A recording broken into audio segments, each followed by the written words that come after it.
begini nggak sih ya, apa namanya, skema yang dipakai dan Iya. apakah ini yang sudah ideal begitu? Ini formasi terakhir ya, pertandingan terakhir? Iya benar, Martinez emang ada di posisi itu, dia bertahan 1 jam menghadapi Brighton, lawan Newcastle dia juga main, seharusnya kebugaran dia udah membaik. Aaron Wan-Bissaka juga dan Diogo Dalot udah jadi pakem juga di kedua sisi flank ya. Itu juga akan jadi andalan, apalagi Wan-Bissaka menghadapi nanti kita lihat positioningnya apakah dia akan melawan Foden atau nggak Foden bermain lebih ke tengah. Casemiro idealnya kalau Varane udah ada di posisi itu mungkin dia akan bisa turun sebagai back tengah, mungkin Casemiro bisa bermain di tengah karena Amrabat dia belum pernah main sebagai starter dalam 3 laga beruntun bagi Man United sejak Desember, jadi memang dia biasa perannya datang dari bangku cadangan. Yang menarik memang adalah bagaimana di depannya nih, kayaknya mereka akan pakai 4-2-3-1 atau 4-3-3 ya, di mana Bruno Fernandes mungkin akan bermain sebagai number 10 atau bermain sebagai bermain sedikit ke kanan. Karena kalau dia 5 kali pertemuan menghadapi Man City di bawah Erik ten Hag, Fernandes ini hanya sekali main sebagai gelandang serang. 2 dia bermain di kanan dan beberapa posisi lain. Dan dia mencetak gol dari posisi kanan itu. Mungkin dia bisa jadi andalan karena kalau kita lihat Amad Diallo, oke, dia bagus beberapa pertandingan terakhir, dia tajam, he's sharp, he's quick, dia bisa punya kerjasama bagus dengan teman-temannya, tapi dia usianya sangat muda dan kemudian untuk menghadapinya duel 1 lawan 1 dengan back sekelas Josko Gvardiol nanti di Man City di posisi back kiri mungkin akan terlalu berat baginya gitu. Dari nama-nama di sini ada tidak yang tidak ada dan sebetulnya penting untuk harus ada di sini gitu? Ya untuk, pasti apalagi di tidak lain dan pertandingan tidak penting. bukan adalah Marcus Rashford ya, yang dia punya pengalaman derby Manchester terbanyak dari semua pemain-pemain yang ada di tim ini.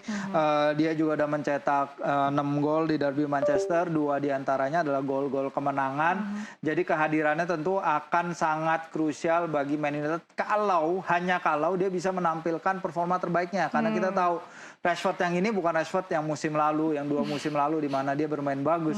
Rashford tahun ini banyak sekali halangan yang menghalanginya untuk tampil setajam biasanya, bahkan dia kehilangan tempatnya di Euro kan nanti dia nggak dibawa. Sebetulnya apa permasalahannya Bung dari pemain-pemain MU? Ada tidak sih mungkin ya secara statistik gitu permainannya kenapa? Apa yang terjadi dengan mereka? Ya mungkin injuries pasti berpengaruh. Injuries itu juga pasti berbicara lah kalau misalnya tim dikatakan mempunyai 35 lebih injuries sepanjang musim, menit bermainnya juga banyak yang hilang karena cedera. Kontinuitas tidak ada karena kita tahu Erik ten Hag suka membangun build up from the back, tapi kalau kita lihat mereka switch terus pasangan back utamanya, mereka nggak bisa nurunin Lisandro yang didatangkan khusus untuk bermain dengan pakemnya Ajax di Man United, dan itu yang tidak bisa dia lakukan. Misalnya dia tidak bisa menurunkan pemain-pemain terbaiknya, dia nggak bisa menurunkan cara bermain terbaiknya, will be a problem. Itu akan jadi masalah bagi tim manapun. Jadi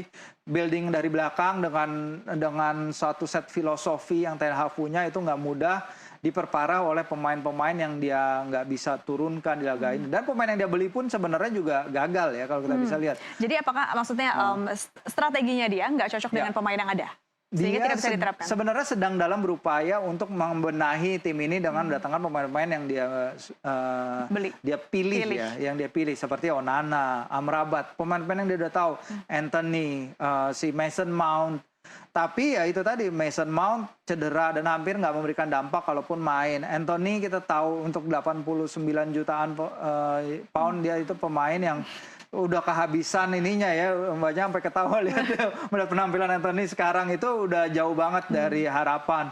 Sementara Lisandro Martinez dia bagus kalau main, tapi dia mainnya kepotong cedera lama sekali. Casemiro tahun lalu bagus sebagai gelandang bertahan, menyumbang gol-gol penting, tapi sekarang dia harus menambah lini belakang dan penampilannya jauh dari ideal. Jadi a lot of problem di tim Man United ini.